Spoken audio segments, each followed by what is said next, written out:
So it's good to see so many familiar faces and also faces that I don't recognize. My name is Hamida Glasgow. I'm the executive director and curator at the Center for Fine Art Photography. Fort Collins is the center's home city, and the land that we're on now is the unceded territory and traditional and ancestral homelands of the Arapaho, Cheyenne, and Ute nations and peoples. We're here tonight for a virtual reception with curator and artist talks for our annual 30 over 50 in context exhibition, or online exhibition. It's been an honor to show the work of these talented artists that are in this exhibition. Gordon, thank you everyone for submitting, and to Gordon for doing such an amazing job. I'm just thrilled about it. And as most of you know, Gordon is a tireless advocate for the arts and photography. So 30 over 50 came about as an idea to celebrate diversity in the context of age and experience. So often we see these, like under 30, 30 under 30, 30 under 40. And I feel like in our society, age and aging is often seen as some sort of liability, when in fact, it's a huge asset. And those of us that are sprouting our grays now, or covering them, which either way is fine, I think we understand that that there's a different kind of sensibility that comes with time. And so that's how we started doing this online exhibition. And it's just been a fantastic process. And again, I'm super happy with this year. So those of you that don't know, Gordon Stettinius is the director of Candela Books and Gallery and the curator of this particular exhibition. The artists that are included in the exhibition are Marriott Pathy Allen, Debbie Arluck, Russell Banks, Eckhart Bartnick, Joanne Chouse, Adam Chin, Anderson Clark, Marna Clark, Yvonne Dalshin, Gary Emmerich, Marcia Guggenheim, Titus Higgins, Adrian Hughes, Tomiko Jones, Takako Kido, Tom Kiefer, Michael Koerner, Lisa Levine, Wen Han Lin, Joyce Lopez, Julie Mahali, Andrew Ortez, Astrid Reichwitz, sorry, Astrid, I couldn't get that out. Holly Roberts, Nicolo Sartorio, Jerry Siegel, Jerry Takagawa, Nina Welsh-Kling, Becky Wilkes, and Zelda Zinn.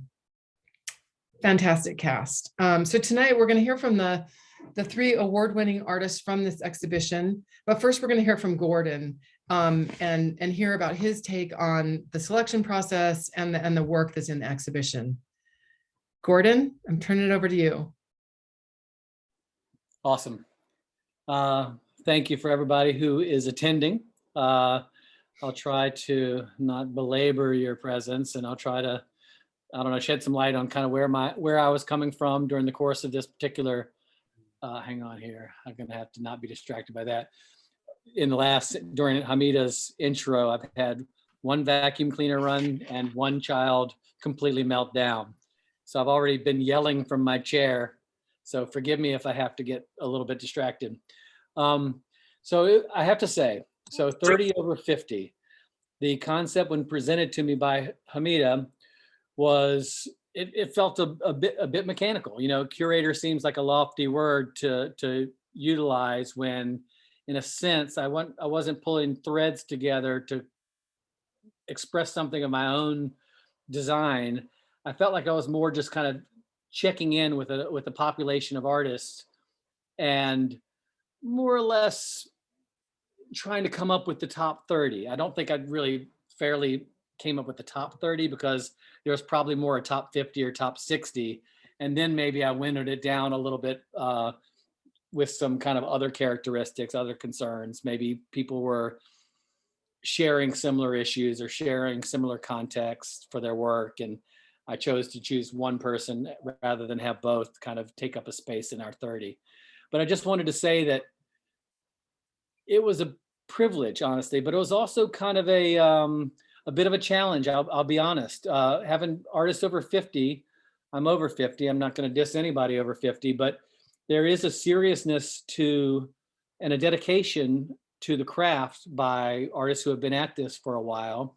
And I suspect there's a handful of artists that are new to this as well, but just happen to be, further along and coming from other careers perhaps. But there was also kind of during this pandemic and with my particular mindset, and then just the age of this population of artists or creatives, there was just a lot of serious work of serious intent. There was a lot of discussion of, or not discussion, but consideration of age, illness, separation, loneliness, disease.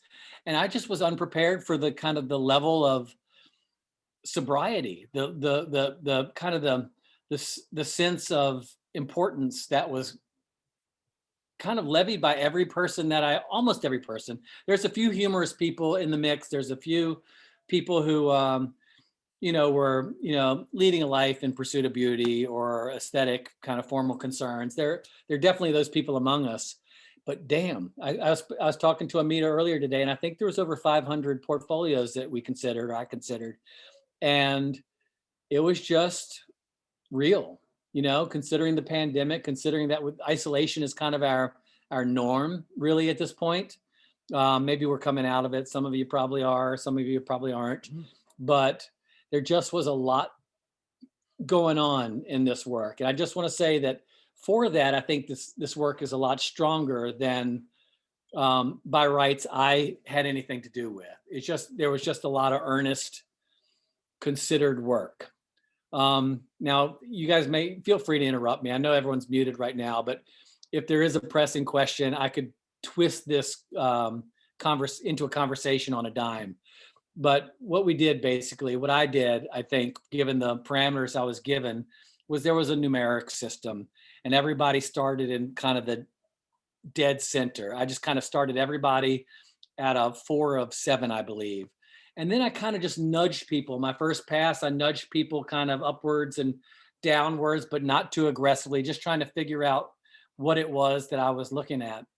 And there's a number of people that wound up in those kind of top tier, those, 2 numbers, 6 or 7, even 5s possibly, where I would seriously entertain working with these people, given the right subject matter in my gallery, or given the right content of a book. I mean, there was half of this population was notable for some reason or another in my estimation. And I really did have a crowded kind of top tier. So anybody who's kind of tuned in and wondering, how the hell does this work? Why wasn't I selected? I do feel like I probably could have put together a considerable and compelling collection of work from another 30 people. It was really that earnest. And I do a lot of these sorts of things. In my gallery, we have an annual event called Unbound, which some of you have undoubtedly heard of. I know that some of you have actually participated in. And, the idea of including, everything from everyone from college students and sort of early career people, it just creates this uneven field. But I will just underline, this has been a lovely opportunity for me to meet a lot of dedicated practitioners, people who plainly care about their craft. And I hope, honestly, to kind of connect with a number of you so I can learn more and not have this kind of virtual experience, which is a little bit like, watered down lemonade. I would really love to learn more about the people going forward that I've just got this kind of first blush, which the last note I have here is I have an agenda, kind of an opportunistic agenda. So I have a commercial gallery, one which I'd like to think is a little bit deeper, more profound than being concerned with commercial concerns. And I did run into a bunch of familiar names, and I don't know how to say this other than if someone brought to me something I knew very well, that was not necessarily to their credit or in their favor. Like I really was here trying to inject some new blood into my own experience, trying to make sense of the contemporary field that you presented, but also to not make this about old friends and family week. I wanted to really read the statements and figure out who these people who are names unknown to me. So I think I've skewed towards the unknown. And I've said this before in the context of my own gallery. I'm kind of a dumbass. I don't mind maybe bending someone's feelings a little bit in the hopes of presenting something fresh, at least for me, or else I'd lose interest. Because there are so many people out there who I love and respect, and some of them are actually on the outside looking in, and I'd just like to say there's no hard feelings there. That's just hard for me every time I venture into one of these large sort of group considerations where you just have to kind of be an arbiter of, it's not quality, but you're trying to put together something that is meaningful. And with that said, I could clear the field, or I could take some general questions from anybody, Hamida included, or kind of pave the way for the artists that are here to speak.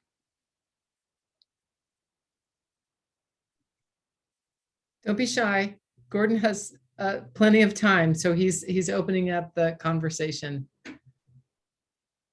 Oh, we did talk about my sort of sharing the screen, and I could do that. I think there's a lot of notable works here.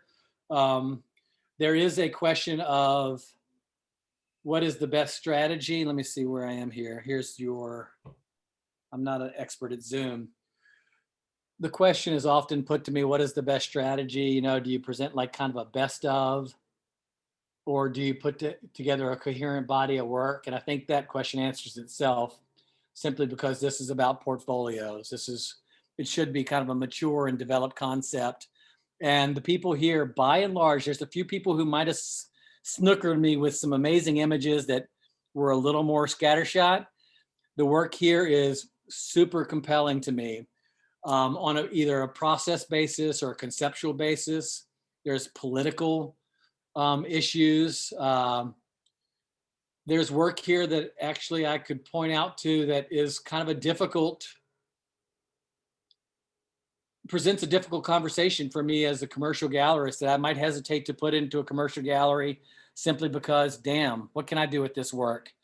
Even though it's evocative and powerful and needs to be considered, it may or may not be inherently commercial. So for me, it's refreshing to kind of be unencumbered by my own, needs and overhead. We have things that I have wanted to kind of point out. There is a number of environmental concerns, which are, I guess, of kind of difficult consideration now and going forward. And there are identity-based works, personal intimate diaries. Debbie Arluck's work is something that is, to me, really moving on a personal level, but then also from a process perspective is really, if you take a look at it, it's got these kind of references to these kind of postmodern references, these constructed mixed media pieces. And I have thought about this work in isolation, and I've thought about it in a group context. And I really feel like it needs to be seen unto itself without being complicated or hindered by other confusing works and or taking these out of context. I don't think they want to be considered independently, even though there's some really strong images there. And that is kind of a moral that I do kind of run up against every now and again. Finding somebody who the work supports itself far better than it can be bent to like somebody else's design. How do I get further here? Russell Banks is somebody who the singular images here are brilliant. I'm actually jealous of a fair amount of this work. I don't shill for myself as a photographer very often. These days I'm kind of on a shelf, but I am kind of into plastic culture and Americana. And so somebody like Russell is actually just doing a thing that I wish I were doing. So there's just some, just patent jealousy when I consider work like this. This kills me. The flamingo image kills me.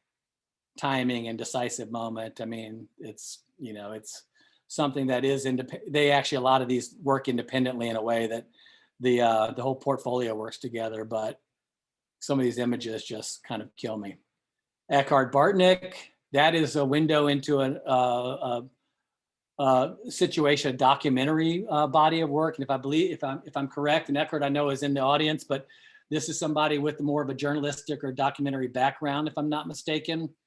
And this is the work. A scientist. What do you say?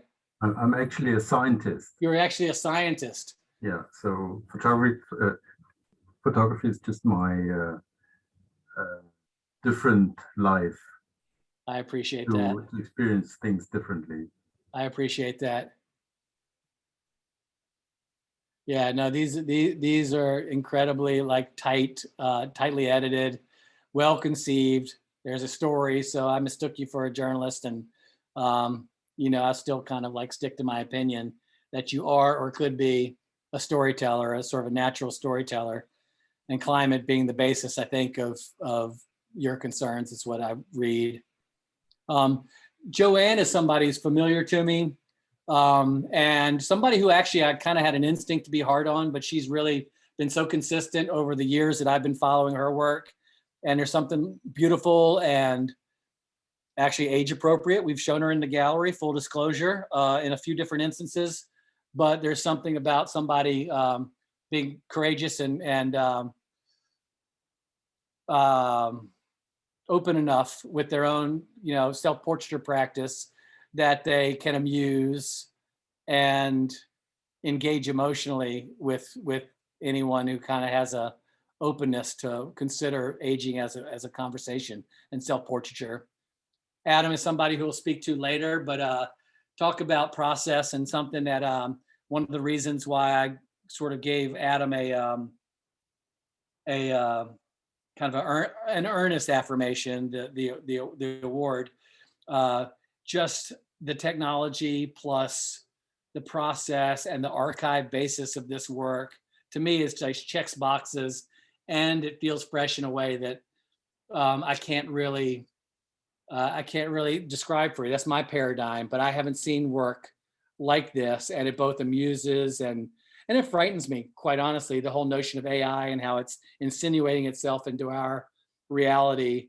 Adam is sort of on a leading edge of something that is both curious and kind of, it talks about progress and technology, but it also is super concerning, the way that we're being pushed around by our own designs, our own machines. Anderson Clark, I was actually pretty much dismissive of this work as device rendered, but then I realized these are solarized negs, and the darkroom technician in me became, I was like, I like this content, but I just couldn't believe that these were so well executed as in such a sort of a difficult and unpredictable manner, which they've chosen to work. And it's just beautiful. Content is something that I feel like is worth our attention and consideration. Marna and Becky Wilkes are two people who talk about aging as a concept, and these are tender tellings of a story that I believe us as our audience or our population of artists and myself over 50 on up into later years. I mean, this is just mortality as being visited upon us or upon our parents. And these are just beautiful iterations of a kind of a universal tale. Gary, I had the benefit of talking to today.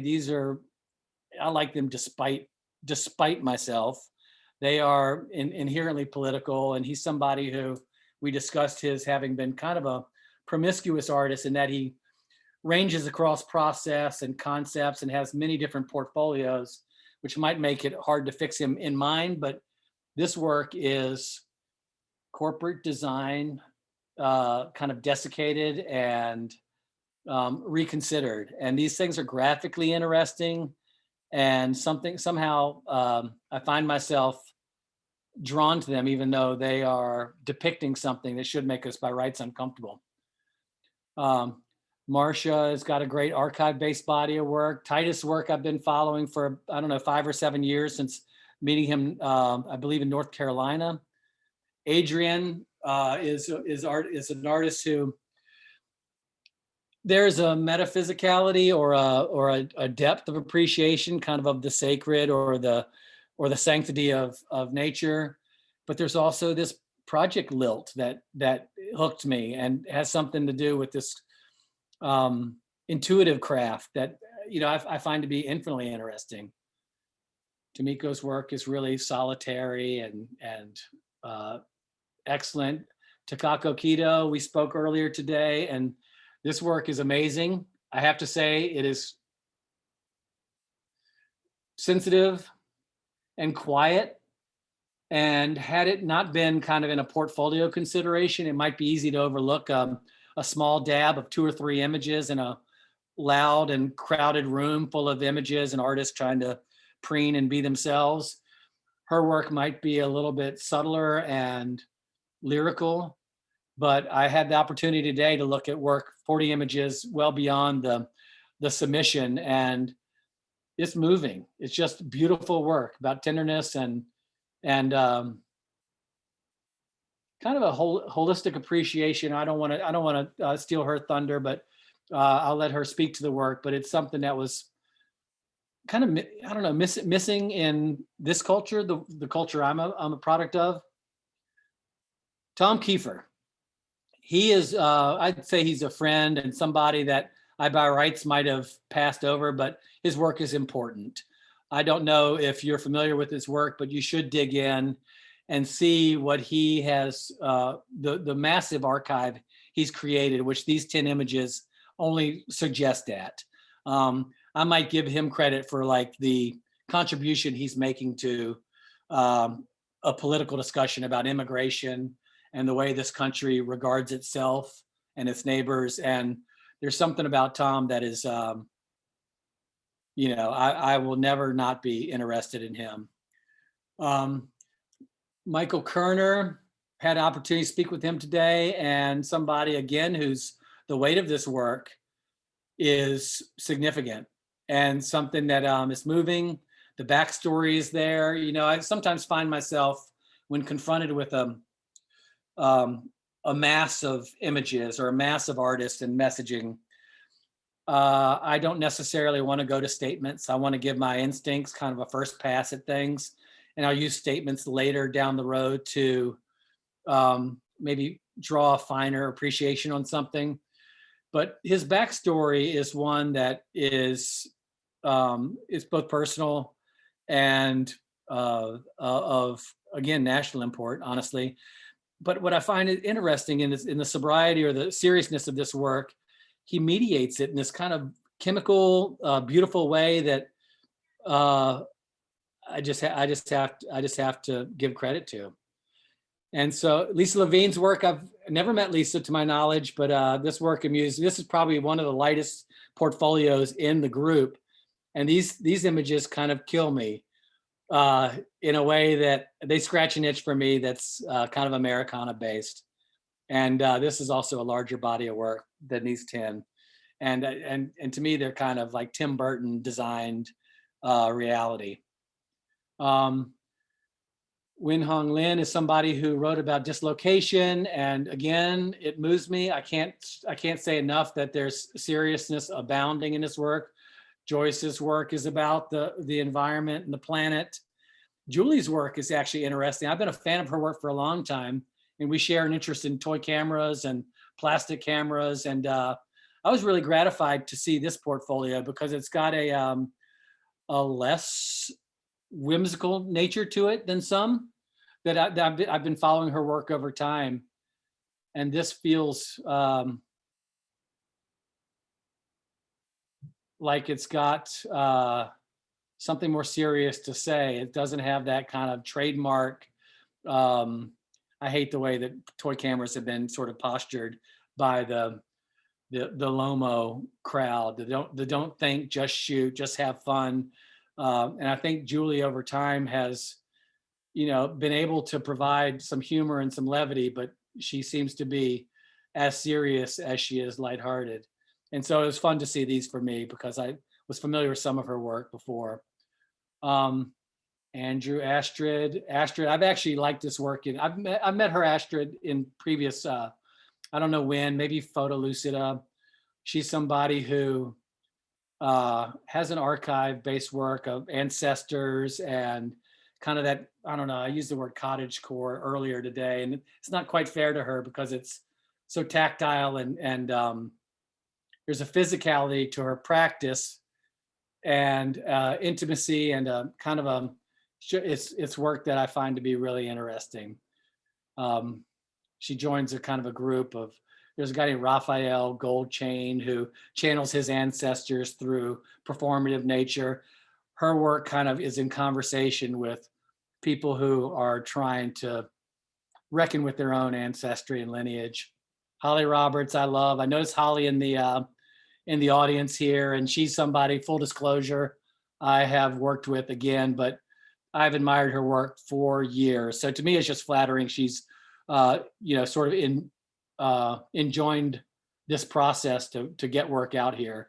To me, it's like amazing to see somebody whose work I've followed. I lived in Tucson back in the 90s, and she showed at Terry Etherton's gallery, and I thought she was like, amazing. And so now it's really fun to kind of like bump into her like professionally every now and again. It makes me feel like sort of something. Nicolo's work is really cool. I would love to see this work in the real, and I have to say that about most of this work, to be honest. Jerry Siegel's work is, back to Nicolo.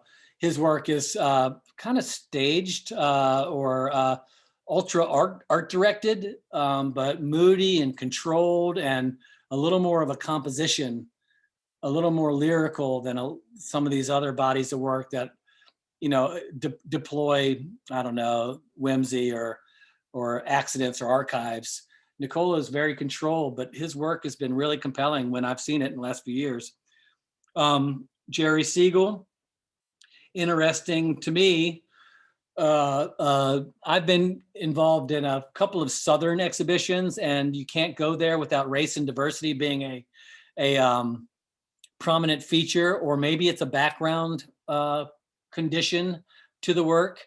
And Jerry, in his statement, talks about being a Jewish man, looking at the race and culture and conflict within the Southern. I just found it to be kind of refreshing to be someone who lives in this kind of Southern tradition. And I tend to rebel against it, and I tend to ignore a lot of it. But for some reason, Jerry's work kind of cut against the grain for me, and I have to say I appreciated it. And Jerry Takagawa, I've admired for a while now. This work is archive based, and you're seeing a thread here. Archive based is something that kind of tends to get my attention. Nina's work is a really smartly crafted, almost formal exercise. That these are brilliantly put together, these diptychs. And there was another person, I can't remember, Hamida might be able to guide me there, but there was another person who felt like they were nipping at Nina's heels, and I just had to give the nod to Nina ultimately. But there was another set of diptychs, which, damn, was super intelligent and also had a sense of humor and kind of a playful, there's something kind of intellectually agile about Nina's work, which I have to appreciate. And Becky's work had to do with age and kind of a serious, our sense of our time on this planet, basically. And Zelda's work is cool. I have not seen this work until I think, might have bumped into it before, but I've known Zelda previously. I've seen portfolios of hers. And this is just a cool departure, something that, again, I would love to see in the real. And as a gallerist, I have to say that I am interested in photography's potential for expression. I'm interested in its political discourse, the way it could subvert our reality. Somebody could kind of cut through the noise and do something visually that, a million words won't accomplish. but at the same time, I have become this mutant. I'm now this kind of broker of objects. I run a gallery. I try to sell a thing all the time.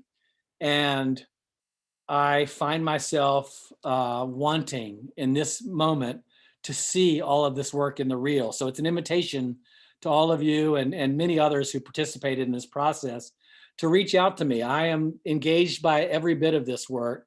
And I have to say that 30 portfolios is a lot.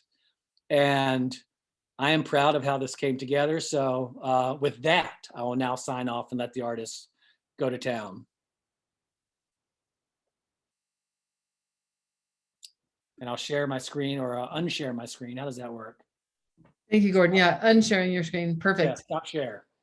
Yeah, that was great. I loved hearing your take on all the work and I was the, supposed to the touch bits on that, like 7 portfolios. I apologize, but there's some goodness here. yeah, there's a lot of goodness here.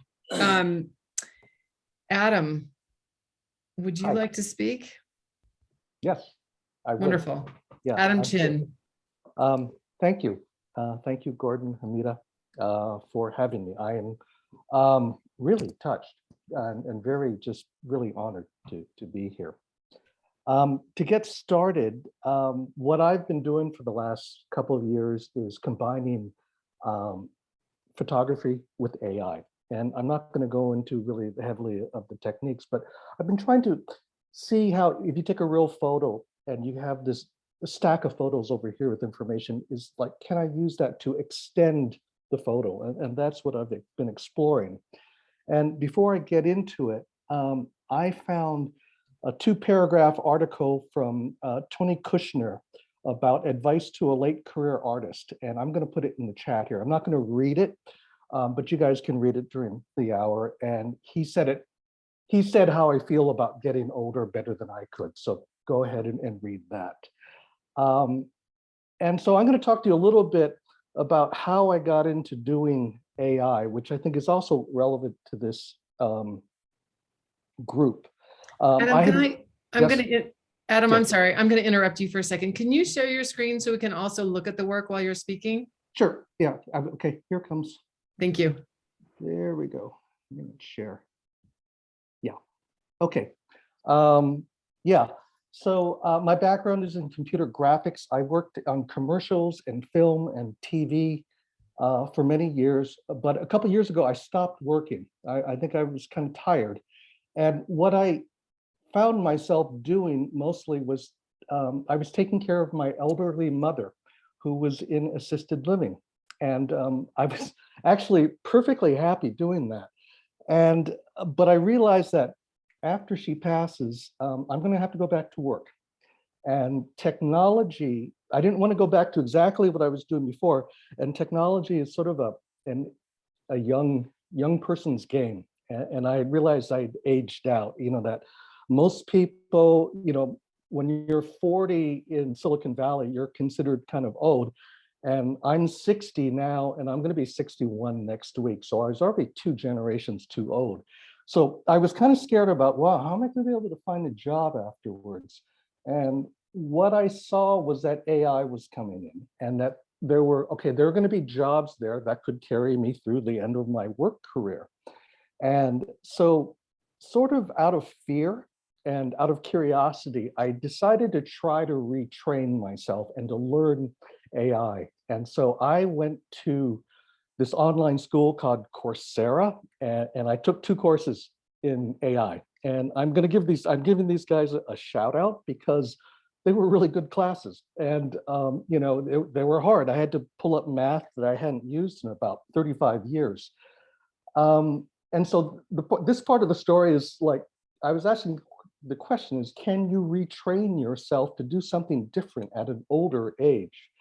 And the fact is, there's no ending to that story, because actually after my mother passed, I never went back to work. For whatever reason, I just really couldn't get myself to it. So I kind of know what I don't know at this point. And it's like, Google's not coming to give me a job. Okay. What I learned was like, oh, it's really hard in here. But I learned enough to enable my art. Okay, and that may have been more important, that I was able to propel what I was doing, you know, and make it work for me. So that's kind of that story. So right now, what I'm going to show is two series. And this is, I'm not going to say much about this one, but this is where I started. These are the first images I made. And this series is used archival, hang on. Yeah, archival mugshots. And when you take a mugshot, the police take two pictures of you. You get a front and profile. And I had the AI program, you could input one view and the program would take a guess and try to predict what the other view would be. And this series actually turned out to be about racial bias in AI, because about 5 or 6 years ago, I found this database, and it was free from the federal government, and they provided it to AI researchers to do exactly what I was doing, to experiment and do tests. But when I opened it, and the first time I looked at it, I found that half the men inside it were African American, and I was kind of freaked out. What I had found was a racially biased database, and 5 or 6 years ago, that was not something people were talking about. You know, we weren't talking about racial bias in AI, but I just instinctively said, "Whoa, you know, I don't think I can work with this. There's something wrong here."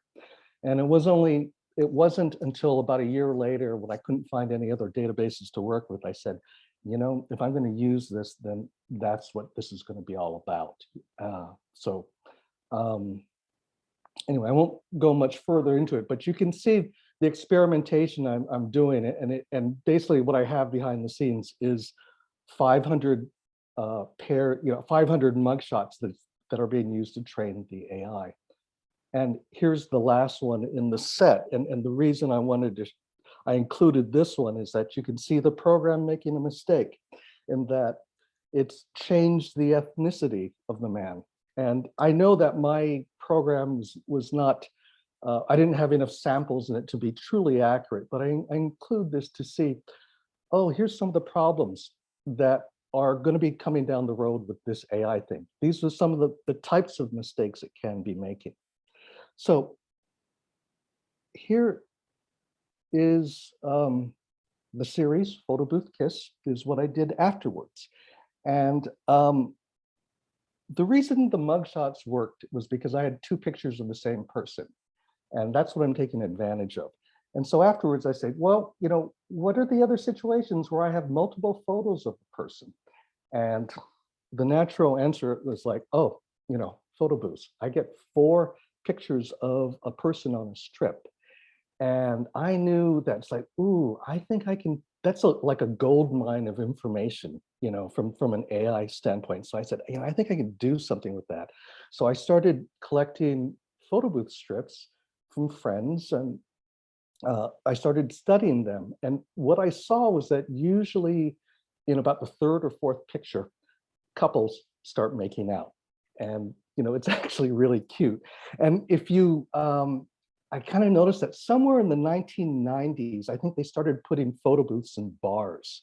And so, and when people start drinking, they really start making out. So, you know, long story short, I kind of said, you know, wouldn't that be great if I could predict the kissing photo? You know, and this is like really out there. And I said, wow, you know, that would be really cool. So what I did was started collecting photo booth strips with people kissing on it. I asked friends. Then they had like one photo booth in San Francisco, but the building was closed because of the quarantine. So I ended up going to eBay a lot as well, you know, and so I was on eBay a lot buying photos.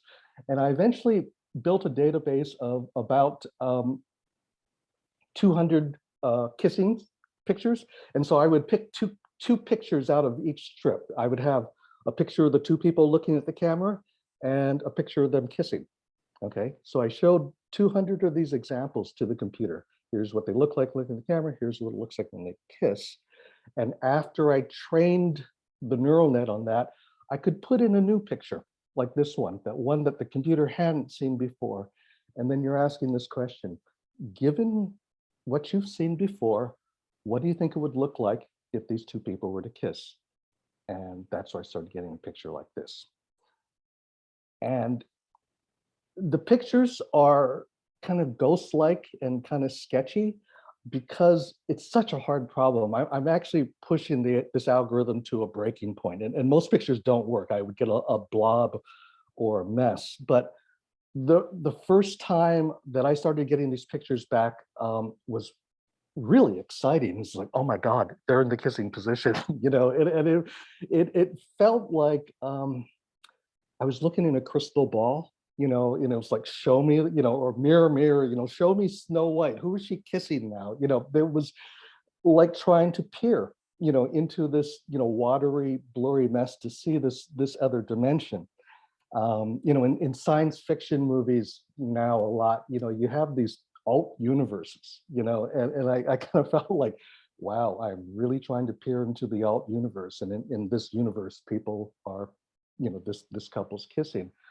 And so that's really, you know, I'm going to throw like a little art speak at you now, in that I kind of felt like this is doing is that the computer is trying to construct an alternative photographic reality. And in this reality, these people kiss. So, you know, that is what it's doing, but it sounds kind of, you know, kind of highfalutin. Oh, the other thing that I wanted to say, which is why the reason I showed you the mug shots first, was that in the mug shots you had I sort of proved that the AI could give you a different camera angle on the same geometry. But when I did this, which I was sort of unexpected, was that I was actually changing the event, the action in the photo between looking at there and them kissing. And this was completely sort of unexpected. So what I realized that I was trying to make a photograph of an event that had never happened before, or we don't know if they kissed or not. We don't. So I think that was really kind of mind blowing and out there too, to realize, oh, I'm making photographs of things that didn't happen. And that was kind of stunning to me. The last thing that I'm going to say, well, here's actually, let me show you more of these pictures. I kind of ran off at the mouth there. These sometimes the photo is kind of grotesque. Sometimes some people don't like these, and I completely accept that. This is a photographer friend of mine named Lois Bielefeld and her wife Jackie. This is a friend of mine. His name, the man on the left, is Eric Gupton. He passed away about 20 years ago. And his partner gave me the photo to work with. The man on the right is Jola Brenner. He is now a professor of theater at George Mason University. So, you know, I kind of like this because I was able to spend time with some friends, you know, to see them. I was looking for diversity as much as possible. And I had to gather a lot of these photos because most of the times it didn't work. So only a small percentage of the photos actually got, I mean, you could see how it's struggling to do this. This is my friend Dina Collins on the left. She's a photographer. She's in critical mass this year. And the person on the right is her an old girlfriend named Susan, and Susan passed away a number of years ago. So that, you know, there's little hidden meanings in all of this for me. The last thing I'm going to say about what I believe, what this is part of, that this current wave of AI is starting to knock on the door of believability. You know, and the question I'm asking here, okay, you got these people into the kissing position, but is this a photo of a true kiss? And you know, it's not there yet. You know, so you know, we're asking the question. We don't have the answer yet. And in the past year or two in AI, you know, what we have, that's the breakthroughs in these chat bots. that people can talk to an Amazon help service or something on their computer, and you actually don't know if it's a person there or a machine. It's that convincing now. So text is kind of racing ahead. With the current text generation, a computer can generate kind of a very plausible paragraph of information. So I think this producing images by AI is sort of following the text, a couple steps behind, because it's a little bit harder, but it's asking the same question. So, and AI, honestly, my personal opinion is it's kind of scary. I don't trust it. I don't trust a self-driving car, but that's where we are. I mean, and actually with the mugshots, as I was working along doing that, I'm going, ooh, am I helping the police? As I'm just trying to draw pictures, but I'm helping the police ID or misidentify people. As this, every time you move this technology forward, there are both positive and negative aspects to it. So that's my talk. Anyway, thank you. Oh wait, I got one more picture here. This is some of my cast. There's two of them. These are some of the pictures I found on eBay. The pictures of my friends, I had to return it to them, but you can see some of the people who made it in, and the ones that you don't recognize is because the picture failed, in the process. So that's it. Thank you very much. Thank you, And I'll Adam. stop sharing. It's fascinating. Takako, would you like to speak now? Okay. Kido? Okay. Hi. My name is Takako Kido. I'm living in Japan. It's morning here. I'm so happy to be a part of this exhibition. Thank you so much, Gordon, Hamida, Center for Fine Art Photography, and thank you everyone who is participating via Zoom today. Okay, so I'm gonna share my screen.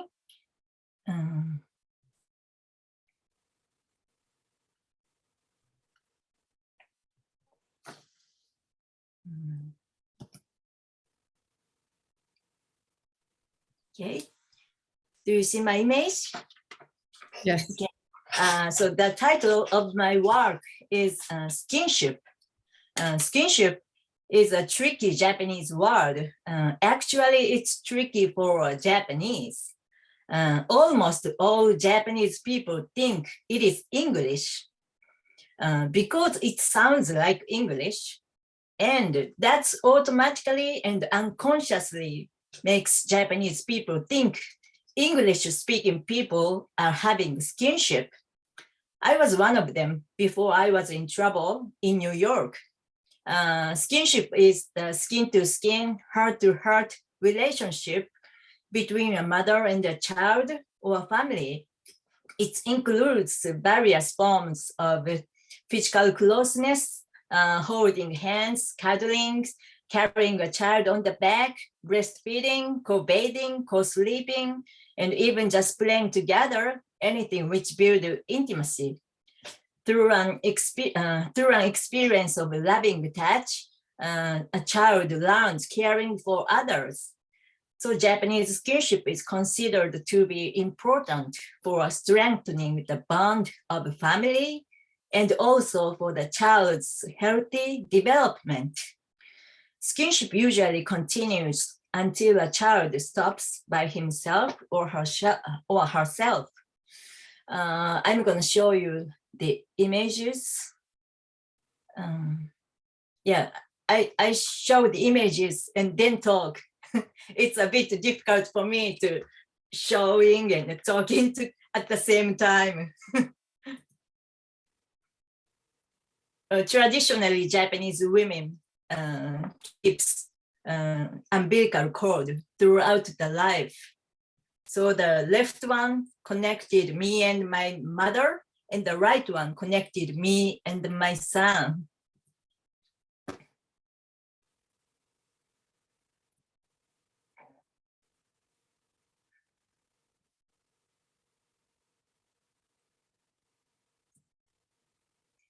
Ikebana is Japanese traditional flower arrangement.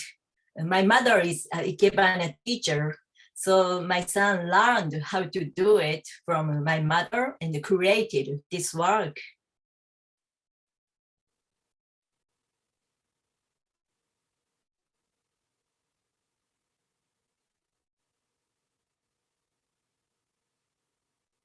My son and my mother.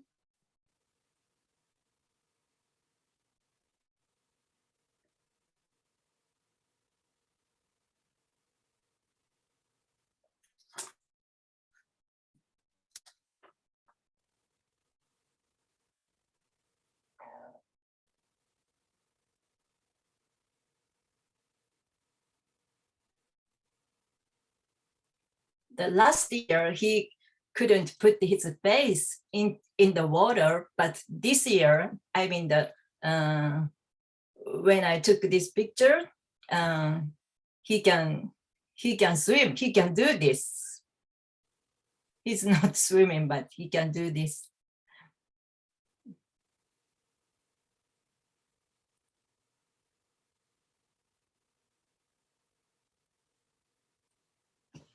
Okay, so I'm gonna talk a little bit about the historical background.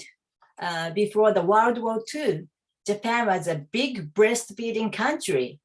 I was surprised to find out that my father's oldest brother was breastfed by his grandmother until he turned 12 when they co-lived. After the war, the rapid economic growth and westernization happened. It had a big impact on child rearing too. A pediatrician and development psychologist, Dr. Hirai, who introduced the word skinship in 1950s, noticed the link between the lack of skinship and autism, child abuse, post-puberty nervous disorder, attachment disorder, and so on, which were barely seen in Japan before 1960. Dr. Hirai, with the Ministry of Health, started advising women to reevaluate the benefit of Japanese traditional child rearing. As a result, breastfeeding mothers increased again. Skinship and breastfeeding are deeply related. A baby wakes up at night repeatedly for breast milk. A breastfeeding mother feeds a baby as they are sleeping next to each other. During all the night, a mother and a child are having skin-to-skin contact and feeling physical intimacy. Bottle-fed babies often sleep straight till morning, so they can be put in their own bed in their own room. Then they lose an entire skinship hours during sleeping. My best skinship memory was with my grandmother's. In cold winter night, when I co-slept with her, she always sandwiched my little cold feet by her thighs to make my feet warm. I fell asleep with feelings of warmth and security. The idea of skinship was perfectly natural to me. So only after I was arrested in New York because of my family snapshots of skinship, I realized how unique and shocking it could be in other cultural contexts. Living in both Japan and America showed me a cultural comparison and a paradox clearly. Back in Japan, I gave birth to my son in 2012. Looking at my son growing up by my own milk, which is basically my own blood, was a really powerful experience. Breastfeeding was also the best skinship for us. It was almost like the meditation time in the chaos. There was no boundary between our bodies. Instead, the feeling of oneness was there. Around my baby turned 10 months old, I suddenly realized that I had to photograph this great moment and started making self-portrait. It wasn't easy with my raw life legs. I set my camera on a tripod, connected a long shutter release. Then I sat down, breastfed my baby, pressed the shutter, put my son on the futon, went back to the camera and wind the film for the next exposure, then went back to my baby again. I repeated that. So eventually I asked my family members to press the shutter after I set my roll eye on the tripod. And finally, 2 years ago, I bought a digital camera and it's made me make self-portraits much easier. As my son grows older, skinship gradually changes. It's gonna be less visible forms by the time he reaches puberty. The feeling that I can't lose this intimate moment makes me keep going. Photographing my son growing up and enjoying skinship also enabled healing my old wound. Child rearing is new and nostalgic at the same time. As I parent my child, I re-experience my own childhood, which is both happy and sad. Parenting also makes me understand how it was to become a mother for my mother, her happiness and the frustration for the first time. As I see my son grows, I accept my aging and realize it's not long until I have to say goodbye to my parents. Again, I can't lose these moments. When I was a kid, my late beloved grandmother told me by looking at me crying for the idea of her death that you would be okay because we would go in order. I couldn't accept it at that time, but now as a mother, I understand what my grandmother told me and the cycle of life and death. Thank you so much. I'm gonna unshare my screen. Thank you. Thank you so much. Thank you. That was fascinating. I hope we have time to chat a bit about your experience in New York that you mentioned. I'm sure people are curious about that. Michael Koerner, it's your turn to speak. Let me go ahead and share the screen.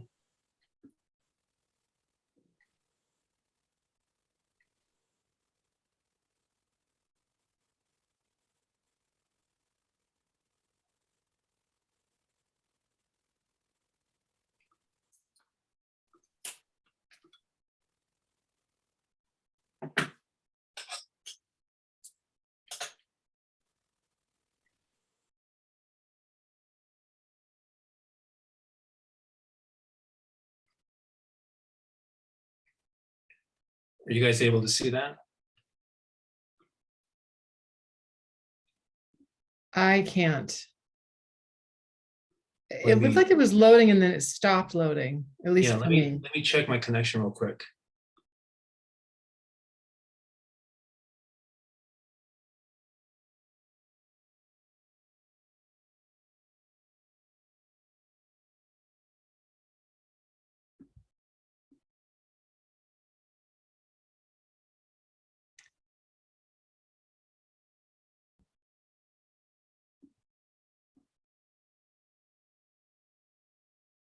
I think if we're having connectivity issues, maybe people could turn their screens off while Michael's giving his talk so we can see his work. And then you can turn your screens back on when it's time to chat. Let's see if that helps.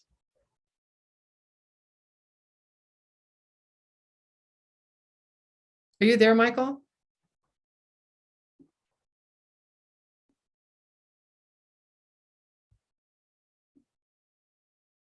Michael, hello?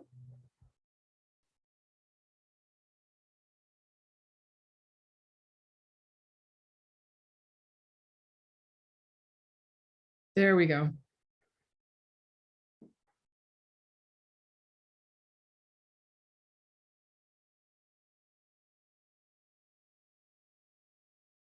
And then it went away again.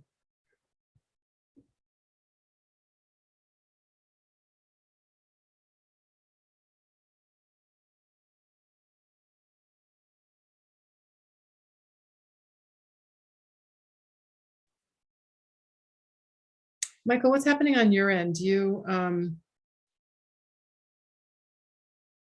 might be muted because I can't hear you. Yeah, looks like it's not connecting on my end. I think it's my problem. That's so odd because we tested it earlier. We just tested this.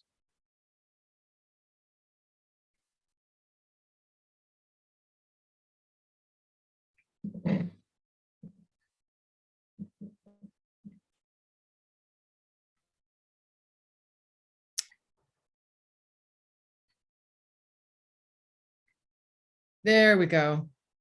Are you able to see that? I can see it. Can everyone else Good. see it? Sorry, Yeah. it's on my end. It's my connection, so I apologize.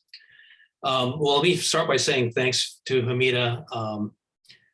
You've been wonderful this whole process, answering all my stupid questions, and so I apologize for those. But thanks for accommodating me, and for Gordon. I'm honored. I am so honored to be included in this process, and being awarded this honor is amazing. So today I'm going to basically talk about process and message. And I'm going to compare these two.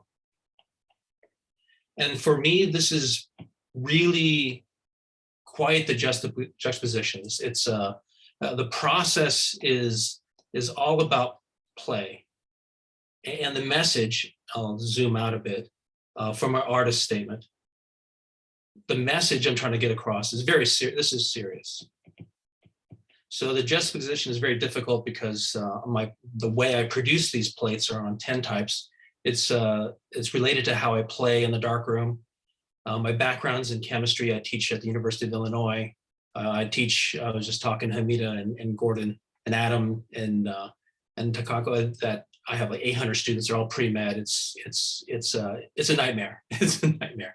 And my message is also very serious, but the process is very, very much playful.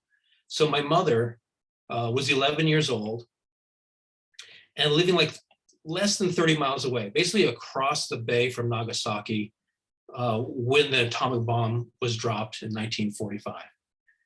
And there's health risks. My mother was 11 years old, which means she's going through some reproductive health. She's basically producing eggs in her ovaries to reproduce later on in life. And I'm the oldest of 5 brothers. I'm the last surviving of 5 brothers. And both my parents and all their siblings have passed by now. So this is a very serious message.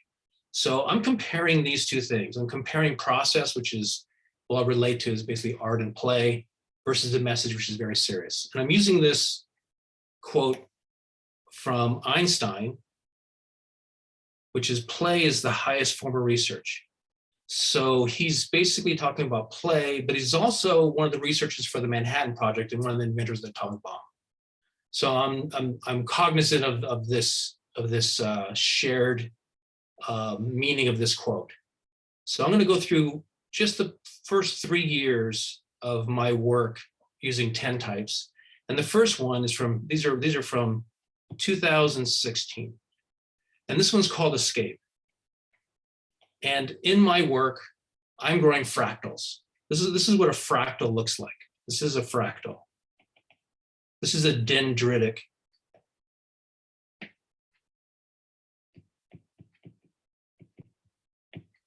Elemental silver. This is AG0. This is a silver fractal growth.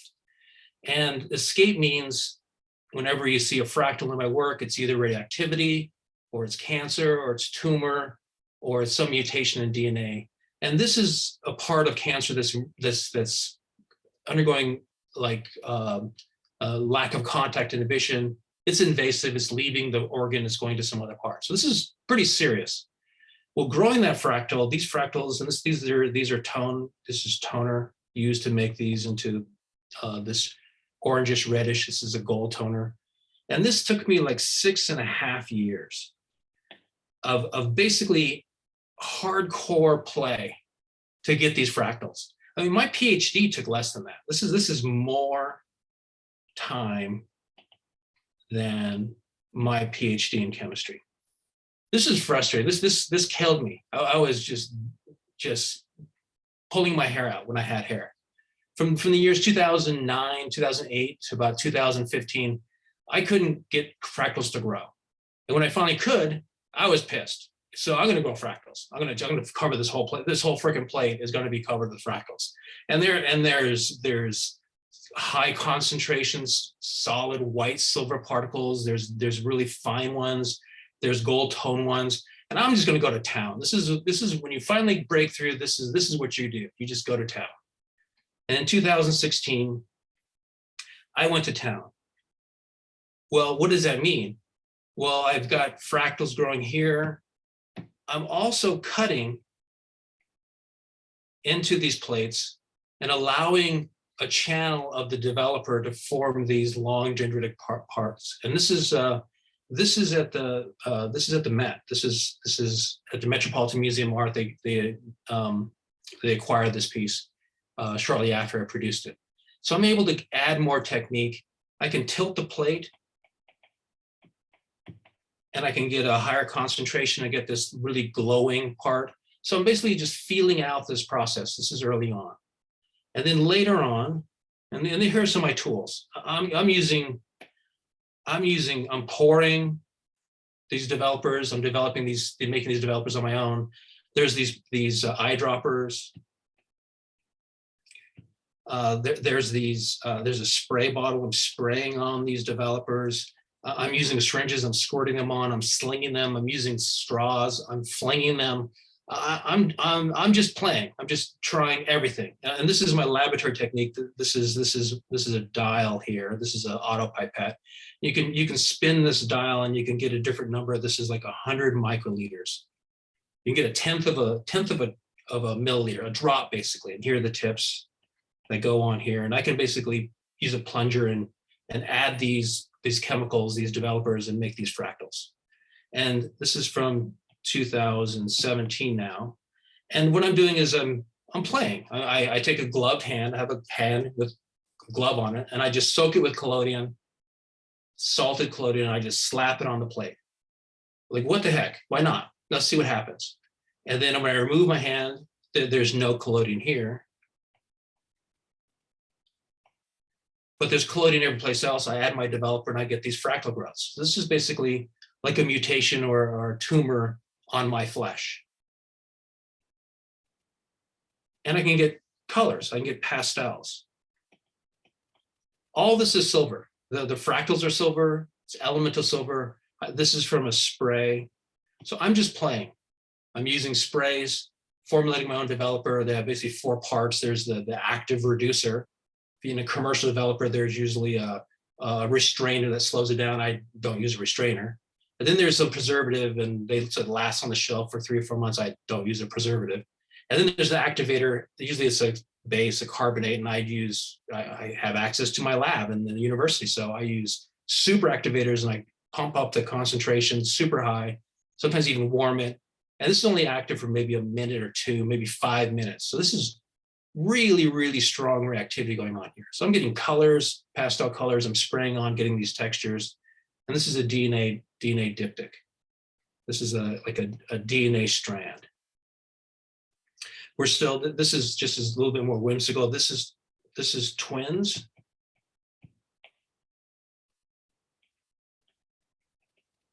And that other one. They're twins, and yeah, you get that other one too. And you can see there's spray. I'm spraying on developers. You can see the agglomeration of the developers here. So basically playing to get this serious message across. Now this has a lot. Now this is yarn soaked in developer. And you can see the fractal growth away from that yarn. And you get some spray of a different developer forming here. I'm actually using brush strokes. These are lines are from a brush. I'm adding texture. I'm getting color. So these are all from 2017. Here's a quote from Keith Carter. I took a workshop with him years and years ago, 2008, I think. And he told me something that stuck with me. He says, find the child within who still pulls magic rocks from his pockets. And it stuck with me. And I'm able to still form fractals. And in this case, these are this blue colors. And I like the comment from one of, this is from my Instagram account. This is the Instagram account. Play with abandon. Absolutely, I love that. I love the fact that she got it. So now we're up to 2018. And now I'm dealing with solvents. This is solvent flow. Still have fractals, represent mutations in DNA, represent cancer, represents tumors. And there's almost a spraying. I'm getting green colors. And these are all from the Catherine Edelman Gallery. The best rep in the world. She's promoted me all over the world. And I'm so happy to have her. And this is more play. This is a photogram. So I'm showing you basically a wide range. She's showing the range. I'm just flexing technique here. This is a leaf skeleton that kind of crushed up and got some pieces to fall off, and I soaked it in developer and laid it on top, and I used a pipette. That little pipette that I showed you, and I'm just putting little droplets on here. And the silver is growing from that droplet. I use an arrowroot to make it thicker, a thickening agent, so it sits there, a little blob sits there and just churns away and grows these silver. This is all pure silver. This is actually called veiling. This is a traditional, these are all these features, all these things I'm finding are coming from the old 1800s, the literature from the 1850s, 1860s. If you go to take a workshop at the George Eastman Museum, or you go take a 10-type workshop, you're going to get veiling. You're going to get a solid, flat surface of silver. And they teach you, take a cotton swab, you have it in the bath, you kind of like just swipe the cotton ball over this to get rid of the veiling. Well, I don't want to get rid of it. I don't want to get rid of the fractals. I don't want to get rid of the blue. All these are problems from the 1850s and 1860s, all described in the literature. I looked up that literature and I don't want to get rid of those things. I want to exacerbate those things. I don't want the bread. I want the crust. I want all the nice new little things. So I'm using a straw, and I'm blowing the veiling to form this pattern. It's just elemental silver. And of course, I use a different developer to make these fractals. Getting green. This is an ode to Rosalind Franklin. This is photo 51. This is also at the George Eastman Museum. This is one of two acquisitions from the George Eastman Museum. And this is a DNA double helix. This is two plates. These plates are 8 inches by 12 inches each. So this is a diptych. And it's like the end-on view of a DNA double helix. Rosalind Franklin was one of the inventors of at least the person who had discovered the DNA double helix. She didn't get credit for it, but she discovered it.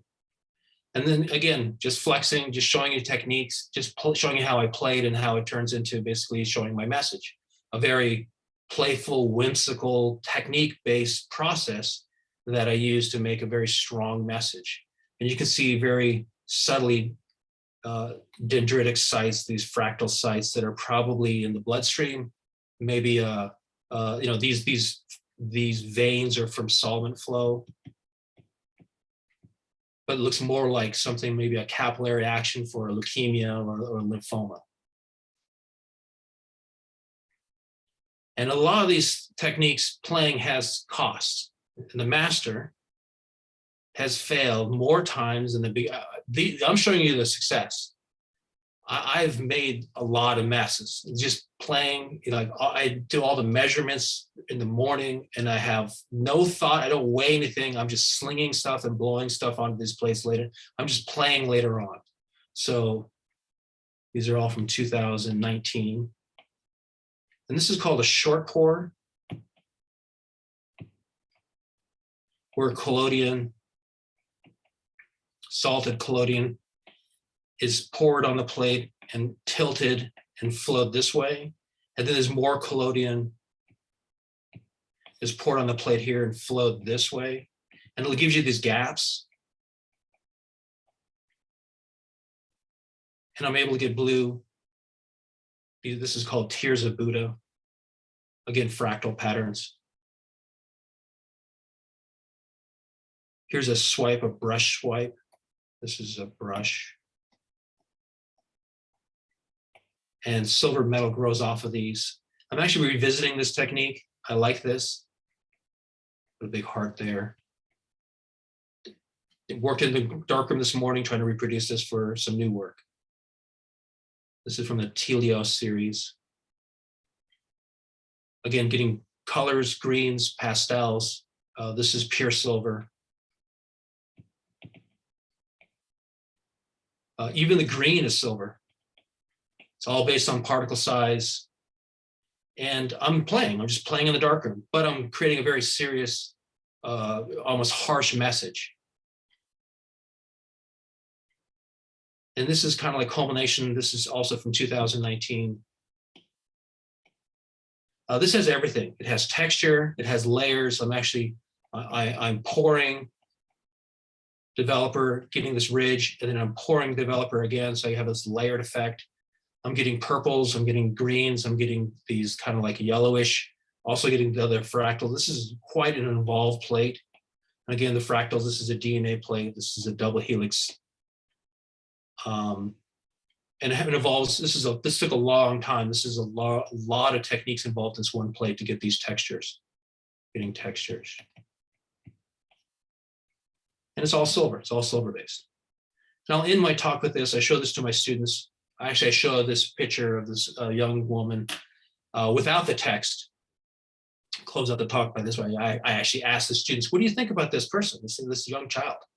And they say, well, she's grungy, dirty. And then I show the text and say, yeah, she's still there. She's inside of all of us. And I would say that my interpretation of this is that this person is courageous. There's courage. There's life, there's wonder, there's bravery. And I rely on these feelings to, like, in my old inner child, I'm old enough to remember when, my parents, I'm old enough that I just jumped on my bike. My parents didn't know where I was. I just rode off into the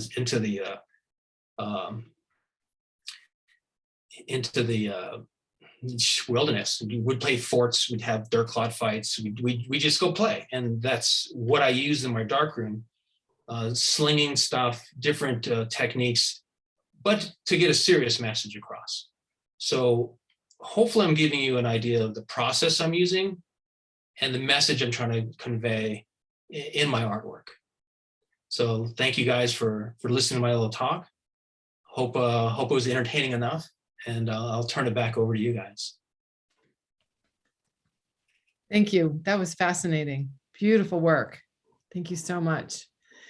So we've gone a little over time. It's almost 6:20. We had planned to go to 6:30. And that wasn't just you, Michael. Everyone took a little time, but I failed in my duties to keep time because I was fascinated by everybody. So my apologies. I'd love to open it up to everyone that's on the Zoom call and see if you have questions, comments. There's comments in the chat for different artists. One of the things that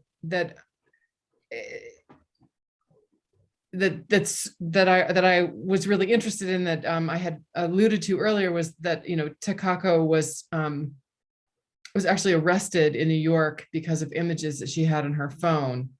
That story might take longer, and maybe that's something we can do after. So what we're going to do is take some questions, have some conversation. We'll do a formal end of the call, and then anyone who wants to stay on to talk further can stay on. But of course, we'll do the formal end. So are there comments, questions, observations? I'd love to hear from you and, especially from other artists that are in the exhibition. Yes, Debbie? Hi, hey everybody. Hi. Hi, Hamida and Gordon. Thank you guys so much for this. And Bailey, hi. What an honor. I'm just wowed. And I don't know why I feel like crying, but I'm just wowed by everything that I felt from the artists and you two speaking. One question I would ask Adam, when you said a few times that you had some failures, and I was curious to know, what does a failure look like? Because some of the other work is so abstract. I'm so curious what that is. It really resonated with what Michael said. My fail, yeah, a lot of the failures, I just get a blob. It just, it's blobby. And early on in my career, I just want to respond to Michael's, is that when I was working with computers back in the 1980s, we would sit around and play at night. We would sit there and try to make the coolest picture we could make on the computer. And by the way, that's what I learned. But yeah, in terms, to answer your question, I got a blob. There's this like, is there a face in there? Is there a person? Maybe I would get one person and not the other. And the thing is like, there's no one kissing picture, because kissing is a real messy business. And, there are hands everywhere. And lots of times I would get multiple hands, or the AI will sometimes put multiple faces in there, little faces on your shoulders and things like that. And some of the work get quite grotesque.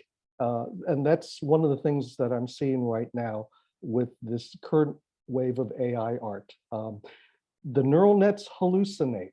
We don't know why. And I sort of, I've edited, there are other AI artists out there, and you're going to see a lot of weird work over the next couple of years. So. Thank you. The other, just a follow-up question, the other thing that was fascinating that you said is how it made new meaning. The new pictures made new meaning, or I guess the AI, the work it was creating made new meaning to what you were creating, right? That was something you said? I don't. There was something about when because you married the two different pictures, and that it made this new image. Yeah. And it made me think of, when we combine, text, let's say, with an image that maybe they weren't meant to go together, and then you're creating a new meaning and a new beginning for both of them, where they didn't have a meaning one way, and now you're shifting it to mean something completely different. Yeah, that's true, because we don't know if they actually kissed or not.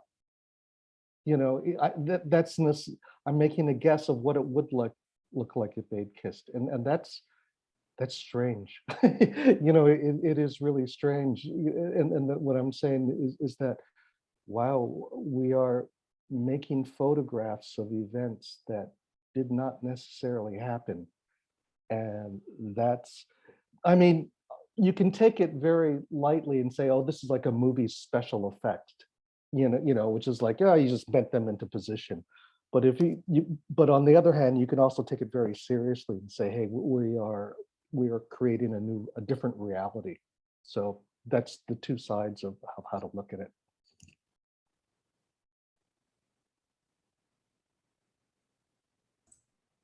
I have Joyce, a question for Takako, if I may.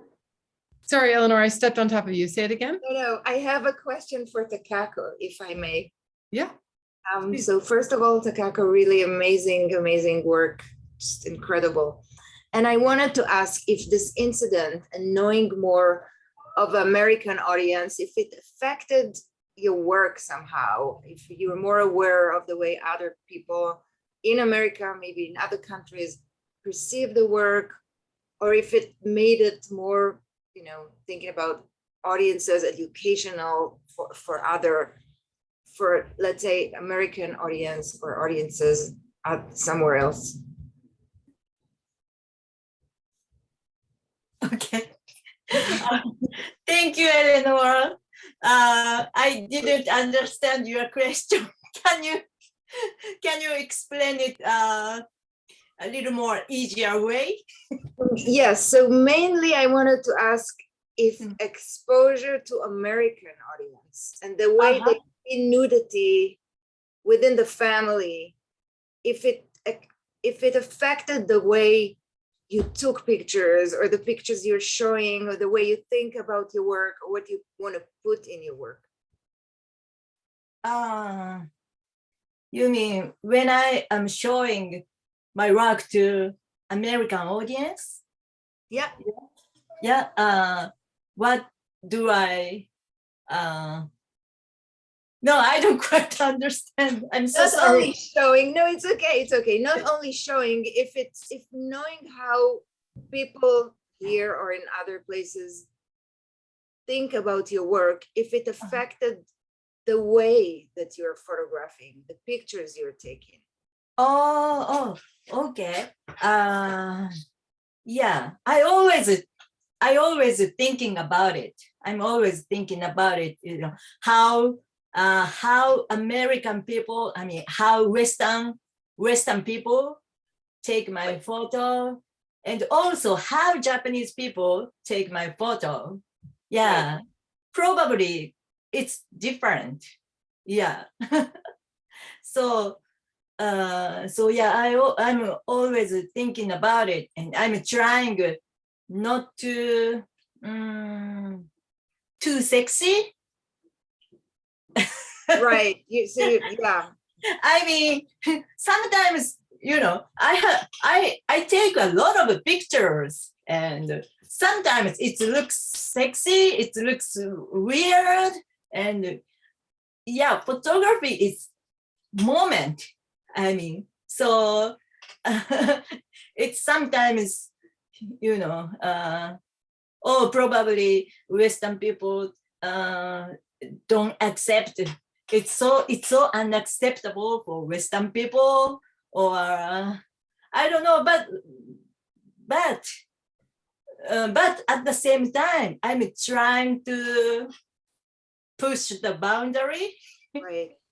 Yeah. So Yeah, definitely. It shows in the work. Yes, always go back and forth. Yeah, this is too much, or maybe I should show this. It's might be a little shocking, but maybe I have to show this to talk about my work, or maybe I shouldn't show this one. Yeah, always. It's a conflict. Yes, yeah. Can I answer your question? Definitely. You answer it with a struggle, which is, I understand. Keep your work what it is. It's amazing. Thank you. Thank you. Thank you, Eleanor. So we're just about at the 6:30 Mountain Time mark. So I'm going to formally close, and then we can, whoever wants to stay on and continue conversations and questions and all of that. So thank you all for being here tonight. It's been amazing. If you haven't spent time on the website, I really highly recommend that you do and look deeper into the work, and then also go to the artists' websites to look more deeply into their work and other bodies of work. So we'll stop recording now, and whoever wants to stay can do that.